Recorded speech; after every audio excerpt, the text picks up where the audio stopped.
हमेशा नहीं रहेगा कि आप मुख्यमंत्री रहेंगे। कल यही अधिकारी आपका क्या करने वाले हैं सोच लेना। उसे हरामजादे को पता नहीं, ये जलूस नहीं था, ये महिलाओं की कलश यात्रा निकल रही थी लोनी जैसे कस्बे में। दोस्तों, लगातार मुसलमान हिंदू हिंदू मुसलमान करने वाले अब आपस में इस तरह से भिड़े हुए हैं कि भारतीय जनता पार्टी नहीं बल्कि पूरा एनडीए टूट की कगार पर पहुंच गया है। याद करिएगा, हमने पहले भी बताया था कि जिस विचारधारा के ये लोग हैं जो एनडीए में इस समय शामिल हैं, ये तब तक शांत बैठे रहे थे जब तक भारतीय जनता पार्टी प्रचंड बहुमत में थी, यानी 303 सीटें थी। जैसे ही 240 पर आए हैं, कई ऐसे फैसले हैं जिसे चाहकर भी मोदी शाह पास नहीं करवा पा रहे हैं या ले नहीं पा रहे हैं। अब इनमें से एक फैसला ऐसा भी है कि जमकर हिंदू मुसलमान किया जा सके जिससे भारतीय जनता पार्टी को आगे फायदा हो। लेकिन अब इन्हीं मामलों को लेकर न केवल इनके सहयोगियों ने बल्कि भारतीय जनता पार्टी के नेताओं ने मोर्चा खोल दिया है। अपनी ही सरकार के खिलाफ न केवल पोल खोली है बल्कि झंडा बुलंद कर दिया। नमस्कार, मैं हूं प्रज्वल गौतम और आप देख रहे हैं टाइम्स एक्सप्रेस। आज की धमाकेदार खबर यह है कि उत्तर प्रदेश से लेकर महाराष्ट्र तक हर जगह आफत ही आफत है। दरअसल अगर आप राजनीतिक दृष्टिकोण से देखेंगे तो 3 राज्य सबसे महत्वपूर्ण माने जाते हैं। वैसे तो 4 राज्य, लेकिन 3 राज्य बीजेपी के लिए सबसे ज्यादा महत्वपूर्ण है। एक है उत्तर प्रदेश, दूसरा बिहार और तीसरा महाराष्ट्र। इनकी जो विधानसभा की सीटें और लोकसभा की सीटें हैं वो महत्वपूर्ण है। ऐसे में पश्चिम बंगाल भी है, लेकिन चूंकि पश्चिम बंगाल में बीजेपी नहीं है और बीजेपी जानती है, वहां करने की लाख कोशिश की गई लेकिन फेल होते हुए नजर आए। इसलिए 3 राज्यों में किसी भी कीमत पर सत्ता से बाहर रहना नहीं चाहते। अब देखिए, जो महाराष्ट्र में किया जा रहा था उसे लेकर किसी और ने नहीं बल्कि भारतीय जनता पार्टी की सहयोगी पार्टी ने मोर्चा खोल दिया, एनसीपी ने। पढ़िए खबर क्या है, न्यूज़ 24 की खबर है, एक करके दिखा रहा हूं।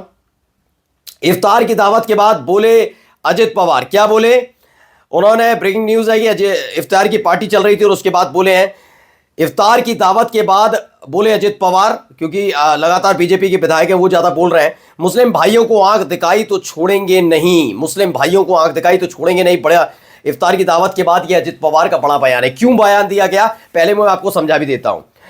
ये आपको मालूम होगा, एक हैदराबाद के विधायक हैं जो हमेशा गाली गलौज करते हैं, हमेशा मुसलमानों के खिलाफ गंदगी उगलते हैं।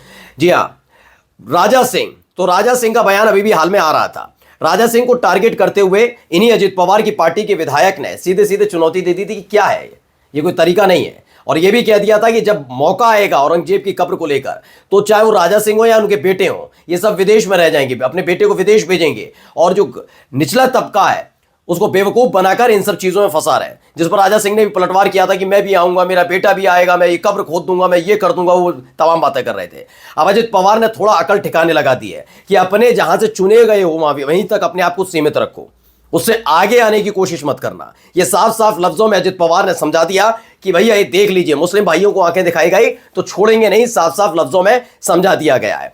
अब ये एक बड़ी चुनौती बीजेपी के लिए होने जा रही है। अब जरा सुनिए क्या कुछ कह रहे हैं ये विधायक जी। इसलिए मैं मुख्यमंत्री जी को कहना चाहता हूं, छेड़ो मत, हमने इतिहास बदले, नक्शे बदल जाएंगे उत्तर प्रदेश के। ये अधिकारी बेचारे गरीब सिपाहियों को क्यों पिटवा रहे हो?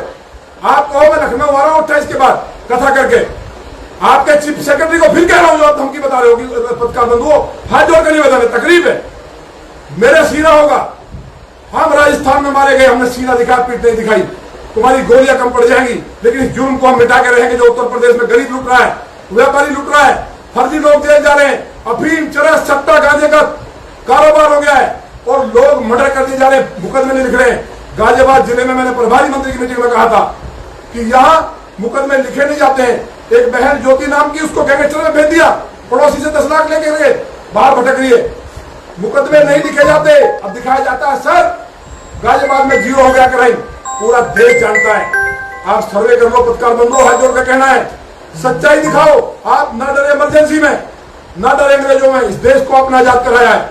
उत्तर प्रदेश में निकल जाओगे, अब तक की सबसे भ्रष्ट सरकार है, जनता तराई तरी करी है, रोम लूट रहा है, वीरों बांसुरी बजा रहा है, मुख्यमंत्री जी को गुमराह कर रहे हैं। अधिकारियों का चेहरा महाराज जी को दिखाओ। मुझे उम्मीद है कि महाराज जी कौचली से बाहर निकलेंगे, इन अधिकारियों पे, चीफ सेक्रेटरी पे मुकदमा दर्ज करके जेल भेजें।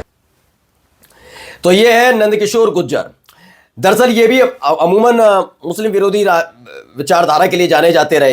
ये अपने इलाका जो गाजियाबाद है, गाजियाबाद के लोनी से बीजेपी के विधायक हैं और अमूमन अपने इलाके में जितनी भी मीट की दुकानें हैं, मुसलमान रह रहे हैं, वो तमाम बातों को लेकर मुद्दा उठाते रहे। मुद्दा क्या उठाए? मुद्दे नहीं है, ये जबरदस्ती विवाद खड़ा करते रहे।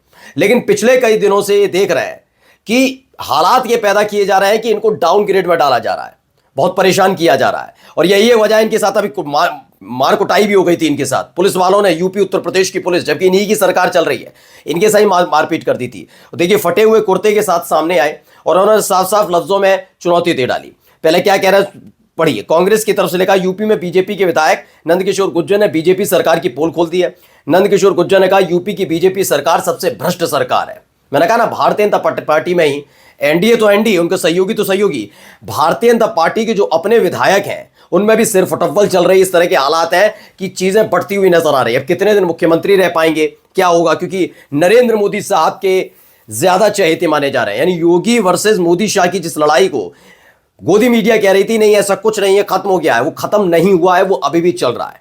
ठीक है, और इसी में नंदकिशोर गुर्जर पीएम मोदी की तारीफ कर रहे हैं। और अभी आपको आगे दिखाऊंगा कैसे योगी आदित्यनाथ पर निशाना साधा और कैसे भ्रष्टाचारी सरकार करार दिया। क्या लिखा? यूपी में व्यापारियों को लूटा जा रहा है, गरीबों को लूटा जा रहा है, बिना पैसे के काम नहीं होते, मर्डर हो रहे हैं, बहन बेटियों का घर से बाहर नहीं निकल पा रही हैं, बहन बेटियां घर से बाहर नहीं निकल पा रही, मुकदमे नहीं लिखे जा रहे।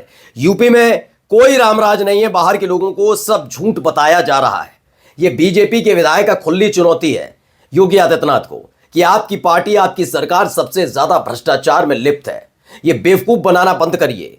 संत की, महंत की भूमिका में सामने आकर लोगों को रामराज की घुट्टी पिलाना बंद करिए। आप झूठे हैं, ये साफ साफ बीजेपी के विधायक ने बता दिया। क्या लिखा है? मैं पत्रकारों से हाथ जोड़कर कहता हूं, सच्चाई दिखाओ। बीजेपी विधायक ने वो बात कही है जो यूपी की हकीकत है। यूपी में फैले जंगलराज को गोदी मीडिया और आईटी सेल के दम पर रामराज बताने की साजिश की गई, लेकिन अब सच सबके सामने है। आज यूपी में जनता त्रस्त है और डबल इंजन की सरकार भ्रष्टाचार करने में मस्त है। ये स्पष्ट हो गया। याद करिएगा, इससे पहले अनुप्रिया पटेल के पति आशीष पटेल जो योगी सरकार में मंत्री हैं, उन्होंने योगी आदित्यनाथ के ही करीबी अधिकारियों को चुनौती दे डाली थी। शिशिर सिंह को दे दी थी, अमिताभ यश को चुनौती दे रहे थे। ये तमाम चीजें खुलकर हो रही थी। उन्होंने कहा अगर एसटीएफ चाहती है मेरा एनकाउंटर करना तो कर ले, गोली मार दे, ये इस तरह की पीठ नहीं दिखाऊंगा, छाती दिखाऊंगा, ये तमाम बातें उन्होंने कही थी। यानी किस तरीके की गतिविधियां इस समय उत्तर प्रदेश के अंदर चल रही हैं आप समझ लीजिए। उनके अपनी ही पार्टी के विधायक उनसे नाराज चल रहे हैं। ये बीजेपी के दो फाड़ होने के हालात पैदा किए हैं। मैं ये नहीं कह रहा कि 2014 के बाद बीजेपी ने तरक्की नहीं की, लेकिन यकीन मानिए जब ये गुजरात वाली जोड़ी यानी मोदी शाह की जोड़ी जब यहां से सियासत से रुखसती लेंगे, जब संन्यास के तौर पर जाएंगे, तो भारतीय जनता पार्टी टूटती हुई नजर आएगी। यकीन बताकर चलो, जितनी मजबूती ये दिखा रहे हैं ना, उतनी ही कमजोर होकर जाएगी। इस तरह के हालात पैदा किए जा रहे हैं। देखिए, अभिषेक उपाध्याय हैं, उन्होंने भी एक इंटरव्यू किया था, उसको लेकर क्या लिखा? बीजेपी विधायक नंदकिशोर गुर्जर महाविस्फोटक, सीएम तो संसद में फफक फफक कर रोए थे, मैं सच्चा क्षत्रिय हूं, कट जाऊंगा पर रोऊंगा नहीं। नंदकिशोर गुर्जर महाविस्फोटक, बनारस में प्रधानमंत्री को हराने की साजिश थी। मैंने कहा ना, ये दो फाड़ इस तरीके से भी हैं कि मोदी और शाह, मोदी के बाद कौन कौन, तो अमित शाह होने चाहिए, लेकिन हर कोई कह रहा है योगी आदित्यनाथ, और यही बात उनको पसंद नहीं आ रही है। पिछली बार जो लोकसभा चुनाव के बाद नतीजे आए थे, उसके बाद यही लड़ाई थी कि मोदी के बाद अमित शाह, और अमित शाह को अपने रास्ते से मोदी के बाद वही नजर आए, इसलिए योगी को हटाना बहुत जरूरी था। उस समय भी दबाव था और अब यह दबाव बहुत बढ़ गया है। अब खुल कर कह रहे हैं बनारस में प्रधानमंत्री को हराने की साजिश थी। कि कौन हराना चाहता था? सरकार किसकी? उत्तर प्रदेश में योगी आदित्यनाथ की। यूपी में अगर राजपूत हो तो बचोगे वरना मारे जाओगे। यही बात विपक्ष लगातार कई दिनों से बता रहा है, कई सालों से बता रहा है, लेकिन नहीं। उस वक्त आप कहते हैं नहीं योगी आदित्यनाथ जैसा कोई नहीं, लेकिन अब गोदी मीडिया शांत है, परेशान है। क्या किया जाए? योगी आदित्यनाथ का साइड लेते हैं तो मोदी शाह नाराज, और मोदी शाह का लेते हैं साथ तो योगी नाराज। किसका साथ ले बेचारे? इसमें लगा तंत्र मंत्र के घेरे में यूपी के सीएम। ये पूरी खबर निकलकर सामने आई है, कैसे नाराजगी है। अब इस चेहरे को भी देख लीजिए और बयान सुन लीजिए। सारी राजनीति मुबारक। एक बात आपसे कहना चाहता हूं, ये जो आपके टाइम में ये नकली जो संबल वंबल करवा रहे हो ना, ये बहुत दिन तक नहीं चलते नकली मुद्दे। असली मुद्दे यही चलेंगे कि धर्म को आपने कितना बल धरती पर दिया है, आपने धर्म को कितना बल धरती पर दिया है। वरना इतिहास का कूड़ेदान किसी को क्षमा नहीं करता। एक समय पूरा हिंदू समाज गांधी का दीवाना था, लेकिन आज कोई भी हिंदू गांधी के मुंह पर थूकने को तैयार नहीं है। ये मैंने अपने जीवन में, मैंने बहुत सारे मुख्यमंत्री देखे हैं, मैंने कल्याण सिंह देखे, मैंने राजनाथ सिंह देखे, मैंने मुलायम सिंह यादव देखे, बहन मायावती देखी, अखिलेश यादव देखे, आपको भी देख रहा हूं। ये किसी मुख्यमंत्री के समय में नहीं हो सकता था। इन पुलिस वालों की कभी हिम्मत नहीं हो सकती थी कि सत्ताधारी विधायक के साथ इस तरह उसकी कथा में जाकर, और वो जलूस नहीं था। आपका जो एसीपी है जिसने वीडियो बनाकर प्रेस कॉन्फ्रेंस की, उसे हरामजादे को पता नहीं, ये जलूस नहीं था। ये महिलाओं की कलश यात्रा निकल रही थी लोनी जैसे कस्बे में। ये जो आपने पुलिस अधिकारी हमारी छाती पे छोड़ रखे हैं ना, आज ये हमें पीट रहे हैं। ऐसा हमेशा नहीं रहेगा कि आप मुख्यमंत्री रहेंगे। कल यही अधिकारी आपका क्या करने वाले हैं सोच लेना। और उस दिन किसी की सहानुभूति नहीं होगी योगी आदित्यनाथ के साथ। कोई नरसिंहानंद आपके लिए रेल रोकने नहीं खड़ा होगा, कोई नरसिंहानंद आपके लिए रेलवे स्टेशन पे नहीं पहुंचेगा, कोई नरसिंहानंद आपके लिए कलेक्ट्रेट पर अनशन नहीं करने वाला होगा, क्योंकि हम सबको तो आप मरवा चुके होंगे। इन दो कौड़ी शराबियों के हाथ में आपके टाइम में पुलिस जितनी भ्रष्ट हुई, अधिकारियों ने जितना हिंदुओं का दमन किया हर तरह से, इतना कभी किसी सरकार में नहीं हुआ, कभी किसी सरकार में नहीं हुआ। आप क्या करोगे, क्या ये आपकी मर्जी है। तो ये यति नरसिंहानंद है, इन्होंने भी मोर्चा खोल दिया योगी आदित्यनाथ के खिलाफ। ममता त्रिपाठी कहती हैं योगी आदित्यनाथ के समय में हिंदुओं पर सबसे ज्यादा अत्याचार और दमन हुआ है। योगी जी आप हमेशा कुर्सी पर नहीं रहेंगे, ये सब संभल में जो नकली हिंदुत्व फैला रहा है वो जल्द ही खत्म हो जाएगा। यति नरसिंहानंद सरस्वती, यानी महाराष्ट्र हो या फिर उत्तर प्रदेश, ये अब रोजमर्रा का ये हिंदू मुसलमान और ये कर दो, वो कहते हैं बामन जुमा, एक नमाज और एक होली और शरीर का वो हिस्सा कटवा दो। योगी आदित्यनाथ कहते हैं पहलवान है। अब ये सारी चीजें धरी की धरी रहने वाली हैं। ताबड़तोड़ इस्तीफे नहीं होंगे केवल, बल्कि सरकारें तक गिरेंगी इनकी, देखना। नमस्कार।